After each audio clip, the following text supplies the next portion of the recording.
သွေးကြစီတွေမှာအသုံးအများဆုံးဖြစ်တဲ့ amlodipine သွေးကြစီတောက်နေရတဲ့သူတွေရှိရင်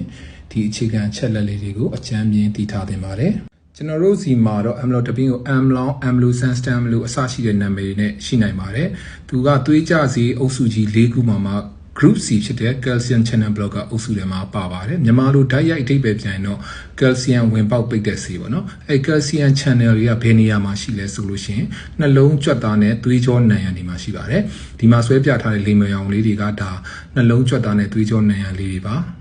ဒီအပြာရောင် calcium လေးတွေကအဲ့ဒီအစိမ်းရောင် calcium channel ဝင်ပေါက်လေးတွေကနေတဆင့်သွေးကြောနံရံလေးတွေကိုဝင်သွားလို့ရှိရင်သွေးကြောလေးတွေကညှစ်တာတွေကျုံတာတွေဖြစ်တယ်ဒါကသူ့ရဲ့ calcium ရဲ့အာနိသင်ပေါ့နော်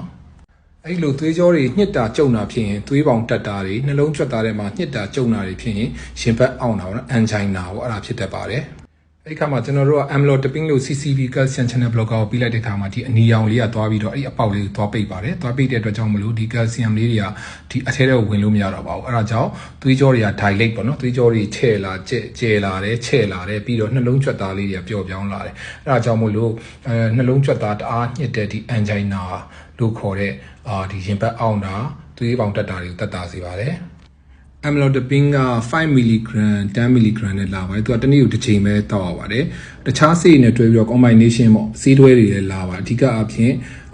ACEI group နဲ့ ARB group ပေါ့နော်အဲ့ဆေးတွေနဲ့တွဲပြီးတော့လာတတ်ပါတယ်သူ့ရဲ့ဘေးထွက်ဆိုးကျိုးတွေကတော့ ankle ဒီမှာအဲ့ဒါတော့အရန်ထင်ရှားပါတယ်ခြေချင်းကိုလေးတွေခြေဖမိုးလေးတွေရောင်တတ်တယ် headache လို့ခေါ်တဲ့ခေါင်းကိုက်တတ်တယ်မျက်နှာနီရဲတာတွေ palpitation လို့ခေါ်တဲ့ရှင်တုံတာတွေဖြစ်တတ်ပါအရေးအကြီးဆုံးကတော့ grapefruit ပေါ့နော် grapefruit ဒီနေဖြစ်စီ grapefruit ဖြော်ရည်ဖြစ်စီအဲ့ဒါနဲ့လုံးဝတွဲပြီးစာတွဲတောက်လို့မရပါဘူးသူနဲ့မတည့်ပါဘူးအဲ့လိုတွဲတောက်ခဲ့ဆိုသူရဲ့ဘေးထွက်ဆိုးကျိုးပိုများနိုင်တယ်ပါတယ်